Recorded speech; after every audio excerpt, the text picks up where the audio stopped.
விஜா board. இதை பற்றி பேசணும்னா பேசிக்கிட்டே இருக்கலாம், அவ்வளோ விஷயங்கள் இருக்குது. ஆக்சுவலாக இது எதுக்காக கண்டுபிடிக்கப்பட்டுச்சு அப்படின்னு பார்த்தீங்கன்னா, கான்டாக்ட் த டெட்டு, அதாவது இறந்து போனவங்க இருப்பாங்களே அவங்க கூட பேசுறதுக்கு, கம்யூனிகேட் பண்ணுறதுக்காக ஒரு டிவைஸாக இதை நாங்கள் கண்டுபிடிச்சிருக்கோன்னு ஆரம்ப காலத்துலேருந்து அறிவிச்சிட்டு இருந்தாங்க. இதை ட்ரை பண்ணி பார்க்காதவங்க பெரும்பாலும் இல்லைன்னு தான் சொல்லணும், அவ்வளோ பேரும் ட்ரை பண்ணியிருக்காங்க. இதுலேயும் குறிப்பாக பார்த்தீங்கன்னா சின்ன சின்ன பசங்க இருப்பாங்களே அவங்க அதிகமாக ட்ரை பண்ணியிருக்காங்க. இதோட விபரீதம் என்ன, இல்லைனா ஒன்றும் இல்லாத வெத்து போர்டா, இப்படி எதுவுமே தெரியாமல் அவங்கள பல பேருமே இப்போ வரைக்கும் உலகம் முழுக்க ட்ரை பண்ணியிருக்காங்க, ட்ரை பண்ணிக்கிட்டு இருக்காங்க. அதுதான் ஃபேக்ட்டு. ஆனால் இன்னொரு உண்மை என்னென்னா, இது சில ஆண்டுகளுக்கு முன்னாடி பயங்கர ஃபேமஸாக இருந்துச்சு உலகம் முழுக்கவே. ஆனால் இப்போ அந்த ஃபேம் அப்படியே கம்மியாச்சு. அது காரணம், இது போல் ஸ்பிரிட் கிட்ட பேசுறதுக்கு நாங்கள் நிறைய டிவைசஸை கொண்டு வந்துட்டோம். ஃப்ரீக்வன்சியை பேஸ் பண்ணி நாங்கள் ஸ்பிரிட்டோட நடமாட்டங்களை கண்டுபிடிப்போம், அதோட டோன், வாய்ஸ் டோன் வரைக்குமே எங்களால் சொல்ல முடியாது இதுன்னு சொல்கிறவங்க இருக்க தான் செய்கிறாங்க. இன்னொரு பக்கம் சூடோ சயின்ஸாக இதை பார்க்குறவங்க இருக்க தான் செய்கிறாங்க. அறிவியல் உலகத்தில் பேய்கள் நடமாட்டம் அப்படின்ற விஷயத்தை நிரூபிப்பதற்கான ஆதாரம் இல்லைன்னு சொல்கிறவங்களும் ஒரு தரப்பில் பெரும்பாலும் இருக்க தான் செஞ்சுக்கிட்டு இருக்காங்க. இப்படி எவ்வளோ முரண்பாடுகள் இந்த வீஜா போர்டு சார்ந்து இருந்தாலும் இதை வாங்குறவங்க எண்ணிக்கை இப்போ வரைக்கும் உலகம் முழுக்க இருக்க தான் செய்யுது. அமானுஷ்ய நம்பிக்கையாளர்களோட முதல் தேர்வாக இருக்க இந்த வீஜா போர்டு பள்ளி மாணவர்கள் கையில் கிடைச்சதுன்னா என்ன ஆகும்? நீங்களே கேள்விப்பட்டிருப்பீங்களே, அந்த காலேஜில் அந்த குறிப்பிட்ட ஹாஸ்டலில் இந்த மாணவிகள் பயன்படுத்தினாங்க, இந்த மாணவிகள் வீஜா போர்டை வச்சு விளையாடினாங்க, இந்த குறிப்பிட்ட ஹாஸ்டலில் இருக்க பசங்க வீஜா போர்டை வச்சு விளையாடினாங்க, அது இதுன்னு பல செய்திகள். அதுக்கப்புறம் இன்னொரு செய்தியும் கூடயே வரும்.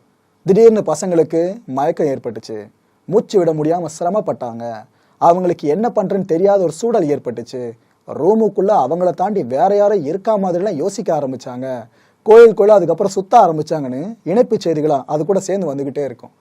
சரி, சமீப காலமாக இது போல் செய்திகள் பெருசாக இல்லைன்னு பார்த்தா இதான் வந்திருக்கு. இப்போது கொலம்பியாவில் நடந்திருக்கு ஒரு விஷயம். என்ன தெரியுமா நடந்திருக்கு? கொலம்பியாவில் இருக்க கேலரிஸ் எஜுகேஷனல் இன்ஸ்டிடியூஷன், இதில் படிச்சுட்டு இருக்க மாணவிகளில் ஒரு 28 பள்ளி மாணவிகள் எல்லாருக்கும் ஒரே நேரத்தில் திடீர்னு குழப்பம் ஏற்பட்டிருக்கு, சுய நினைவை இழந்திருக்காங்க, அல்டிமேட்டா மயக்கம் போட்டு விழுந்திருக்காங்க. இதை நேரில் பார்த்த பள்ளியோட இயக்குனரும் அங்கிருந்த ஆசிரியர்களும் பதறி போறாங்க.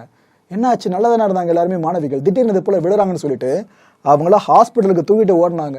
இப்போ நீங்கள் பார்க்குறீங்களே ஒரு ஃபோட்டோ, இது அங்கே எடுக்கப்பட்ட புகைப்படம் தான். ஒரு மாணவியை ஹாஸ்பிட்டலில் ரஷ் பண்ணுறாங்க, தூக்கிட்டு ஓடுறாங்க. இவ்வளோ சம்பவம் நடந்திருக்குல்ல, இந்த நேரம் வரைக்கும் கூட வீஜா போர்டை பற்றி யாருமே பேசலை. ஆனால் மாணவிகளோட பெற்றோர்கள் இருக்காங்களே அவங்க பகிரங்கமாக சொல்லிட்டாங்க, இல்லைங்க எங்களோட மகள்களுக்கு வீஜா போர்டு மேலே நிறைய அதீத ஈடுபாடு இருக்குது, அவங்க ஸ்கூலில் கிளாஸ் ரூமில் வச்சு அந்த வீஜா போர்டில் ப்ளே பண்ணிக்கிட்டு இருக்காங்கன்னு எங்களுக்கு நல்லா தெரியும்னு அந்த மயங்கிய மாணவிகளோட பெற்றோர்களே கிளைம் பண்ணிட்டாங்க. மற்றவங்க சொன்னாங்கன்னா எதனா இருக்கும்பா அப்படின்னு ஈஸியாக கடந்து போயிடலாம். ஆனால் மாணவிகள் பெற்றோர்களே இந்த போல விஷயத்த சொல்லவே பள்ளி நிர்வாகமே கொஞ்சம் ஆடி போகுது. எதுக்காக அவங்க பசங்க அது போல் பண்ண போகிறாங்கன்னு கேட்டால், இல்லைங்க அவங்களுக்கெல்லாம் முன்னோர்கள்கிட்ட பேசணுன்ற ஆசை இருந்துச்சு, ஸோ இந்த போர்டு மூலமாக எந்த ப்ராப்ளமும் இல்லாமல் பேச முடியும்னு அவங்களுக்கு யாரோ சொல்லியிருக்காங்க, அதை நம்பி அவங்க ட்ரை பண்ணியிருக்கிறதா பேரண்ட்ஸ் அடுத்த கிளைமை முன் வச்சாங்க. சரி, ரைட்டு விடுங்க. இந்த பேரண்ட்ஸும் கவர்மெண்ட்டும் இப்போ அழுத்தத்தை அதிகமாக கொடுக்க ஆரம்பிச்சிருக்காங்க பள்ளி நிர்வாகத்துக்கு. ஏன்னா இந்த விவகாரம் நடந்தது, மாணவிகள் மயக்கம் போட்டு விழுந்தது கேம்பஸ்குள்ளே, ஸ்கூல் கேம்பஸுக்குள்ளே. அப்படி இருக்கிறப்ப அங்கே என்ன நடந்தாலும் பள்ளி நிர்வாகம் தானே பொறுப்பு. இப்போ அந்த பள்ளி நிர்வாகம் என்ன செய்யறதுன்னு தெரியாமல் குழம்பிக்கிட்டு இருக்காங்க. ஏன்னா இப்போ வரைக்கும் உண்மை தெரியல, அந்த மாணவிகளுக்கு எதுக்காக இது போல விஷயம் நடந்துச்சுன்ற உண்மை தெரியல. ஆனால் பேரண்ட்ஸ் முன்வைக்கிறது வீஜா போர்டுன்னு சொல்லிட்டு, ஆனால் ஸ்கூல் மேனேஜ்மெண்ட் இன்னும் அதை கன்ஃபார்ம் பண்ணல. கொலம்பியாவில் இருக்க வேற ஒரு பள்ளி, இப்போ இருக்க பள்ளிக்கூடம் கிடையாது, வேற ஒரு பள்ளிக்கூடம், இதை சேர்ந்த 11 டீனேஜர்ஸ் திடீர்னு மயக்கம் போட்டு விழுந்தாங்க. இந்த 11 பேரில் 13 வயசுலேருந்து 17 வயசுக்கு உட்பட்டவங்க 5 பேர். இவங்க எல்லாரையும் அதே போல் ஹாஸ்பிட்டலைஸ் பண்ணுறாங்க. அந்த டைமில் வெளியே வந்த தகவல் பார்த்தீங்கன்னா, இந்த பசங்களாம் வீஜா போர்டு அதிகமாக பயன்படுத்துவாங்க, ஸோ அதனால தான் ஏதோ ஒரு ஸ்பிரிட் மூலமாக உங்களுக்கு இப்படி ஆயிருக்குன்னு கிளப்பி விட்டாங்க. இந்த விஷயம் கொலம்பியாவில் பத்தி எரிஞ்சுக்கிட்டு இருந்துச்சு. அதுக்கப்புறம் சில நாட்கள் கழித்து என்ன தெரியுமா இறுதி அறிவிப்பு வெளியிடப்பட்டுச்சு, உண்மையை கண்டுபிடிச்சோன்னு சொல்லிட்டு. ஒன்றும் இல்லைங்க, பசங்களுக்கு ஃபுட் பாய்சன் ஆகிடுச்சு, அதனால தான் மயங்கி விழுந்திருக்காங்க, வேற எதுவும் பிரச்சனை கிடையாது அப்படின்னு சொல்லி அப்படியே முடிச்சிட்டாங்க. இதுக்கப்புறம் இந்த விவகாரத்தை பற்றி யாருமே பேசலை. 2002 நவம்பருக்கு பிற்பாடு இப்போ 2023 மார்ச்சில் இதே மாதிரி சம்பவம் அரங்கேறி இருக்கு. அப்போ அது என்னப்பா வீஜா போர்டு, இதுக்கு முன்னாடி நான் பெருசாக அதை பற்றி கேள்விப்பட்டதால் அதோட வரலாறை பற்றி எனக்கு தெரியாது, இதில் என்னென்னலாம் இருக்கும், அப்படி எப்படி ப்ளே பண்ணுவாங்க அப்படின்ற கியூரியஸான கேள்விகள் உங்கள் மனசில் கண்டிப்பாக எழுந்திருக்கும். அந்த கேள்விகள் எல்லாத்துக்கும் இந்த தொகுப்பு மூலமாக தெளிவாக பதில் சொல்கிறேன். வீஜா போர்டு அல்லது ஸ்பிரிட் போர்டு அல்லது டாக்கிங் போர்டு, இப்படி பலவிதமான பெயர்கள் அந்த ஒரு போர்டுக்கு மட்டுமே இருக்குது. ஆக்சுவலாக அது எதுக்கான ஒரு விஷயம்னு பார்த்தீங்கன்னா, மனுஷங்க ஆன்மாக்களோடு பேசலாம்னு சொல்லிட்டு கண்டுபிடிக்கப்பட்டதா இப்போ வரைக்கும் நம்பப்பட்டு இருக்கிறதா இந்த வீஜா போர்டு. ஆக்சுவலாக உலக நாடுகளில் இருக்க மற்ற மக்களை விட்டுருங்க, இந்த அமெரிக்காவில் நிறைய பேர் இந்த அமானுஷ்ய ஆய்வாளர்களாக இருப்பாங்களே, அவங்க திடமாக நம்புறது இந்த வீஜா போர்டு தான். இதை பயன்படுத்தி பல ஆன்மாக்கள் கூட தாங்கள் பேசினதாகவும் பல பேரை பேச வச்சதாகவும் இப்போ வரைக்கும் ஆழமாக சொல்லிக்கிட்டு இருக்காங்க. அதுவும் அமெரிக்க மக்களுக்கு இந்த ஆன்மாக்கள், பேய்கள் இதை சார்ந்த நம்பிக்கை பெருசாக இருக்குது. இதை நானாக சொல்கிறது இல்லைங்க, உலகத்தோட மிகப்பெரிய பல்கலைக்கழகங்கள் மிகப்பெரிய ரீசர்ச்சை அமெரிக்காவில் முன்னெடுத்திருந்தாங்க. அப்போ அங்கே இருக்க பெரும்பாலான மக்கள் பேய்கள் மேலே நம்பிக்கை இருக்கிறதா சொல்லிட்டு இருந்தாங்க. அதே நாட்டில் தான் இந்த வீஜா போர்டு சார்ந்த நம்பிக்கையும் பெருசாக இருந்துகிட்டு இருக்கு. ஆனால் இதெல்லாம் பார்க்குற விஞ்ஞானிகள் என்ன சொல்கிறாங்கன்னா, ஏன்பா இதெல்லாம் சூடா சயின்ஸுப்பா, இதெல்லாம் பெருசாக நம்மளால் ஏற்றுக்க முடியாது, இன்னும் அறிவியல் பூர்வமாக ஆதாரமே கிடைக்கலையே, அப்புறம் எப்படி இந்த ஆன்மாக்கள் கிட்ட பேச முடியும், பேய்களோடு தொடர்பு கொள்ள முடியும், இதெல்லாம் நம்புற மாதிரி இல்லை. இந்த தியரியான விஷயத்த முழுக்க முழுக்க நம்புற சூடோ சயின்ஸாக தான் இருக்குன்னு அவங்க அடிச்சு சொல்லிக்கிட்டு இருக்காங்க. ஒரு விஷயம்னு வந்துருச்சுன்னா இந்த பக்கம் ஆதரவு கருத்துக்கள் இருக்கும், இன்னொரு பக்கம் எதிர்ப்பு கருத்துக்கள் இருக்கும். அதை விடுங்க, இப்போ நம்ம பார்க்க போகிறது இந்த வீஜா போர்டு இருக்குல்ல, இதோட அமைப்பை பற்றி தான். இதில் பார்த்தீங்கன்னா ஆல்ஃபபெட் இருக்குங்க, அதாவது ABCDன்னு இந்த ஆல்ஃபபெட் முழுமையாக 2 வரிசையில் பொறிச்சிருப்பாங்க. அண்ட் இந்த வீஜா போர்டோட 2 கார்னர்ஸ்லையும் பார்த்தீங்கன்னா ஒரு பக்கம் எஸ்ன்னு சொல்லிட்டு சன்னை மென்ஷன் பண்ணியிருப்பாங்க, இன்னொரு பக்கம் நோன்னு சொல்லிட்டு 3 ஸ்டாரையும் மென்ஷன் பண்ணியிருப்பாங்க.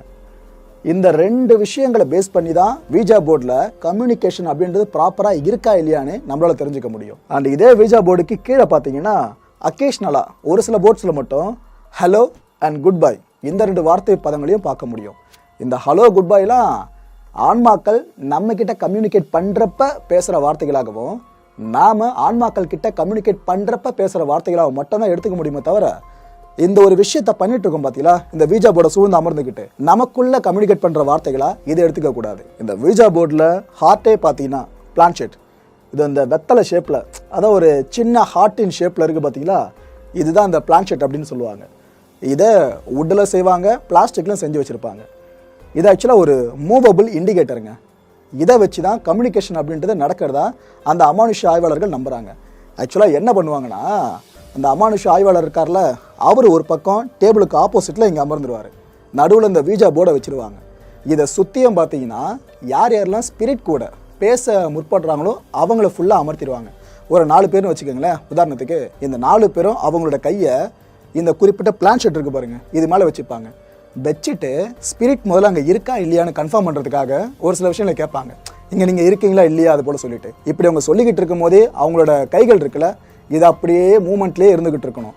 அதாவது அந்த பிளான்ஷெட் மேலே ஒருத்தர் கை கிடையாது, 4 பேரோட கையும் இருக்கும். அவங்க அப்படியே ஒரு பக்கம் மூமெண்ட்லேயே இருந்துகிட்டு இருப்பாங்க. ஒரு கடத்தில் அங்கே ஸ்பிரிட் இருக்குது அப்படின்ற விஷயம் உறுதியாகுதுன்னா எஸ்ன்ற கார்னர் இருக்குது பாருங்க, அங்கே போய்ட்டு இந்த பிளான்ஷெட் நிற்கும்.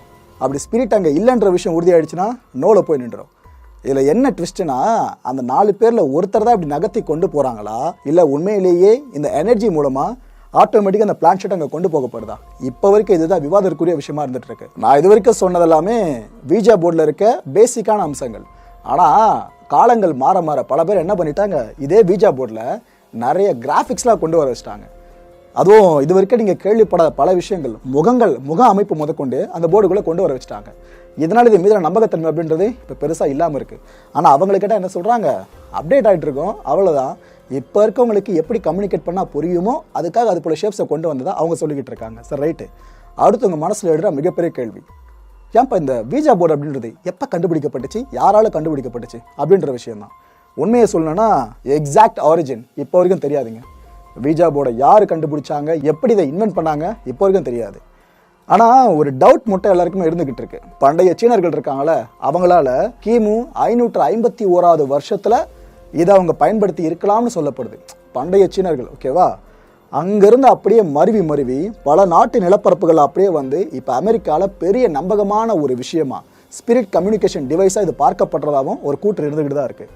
ஆனால் இந்த வீஜா போர்டு இந்த 19th செஞ்சுரியில் தான் இந்த உலகம் முழுக்கவே அப்படியே வியாபிக்க ஆரம்பிச்சது. அதிலிருந்து எவ்வளோ வருஷங்களுக்கு முன்னாடி இது பிறந்திருக்கலான்றது இப்போ வரைக்கும் கேள்விக்குரிய விஷயமா தான் இருந்துகிட்டு இருக்கு.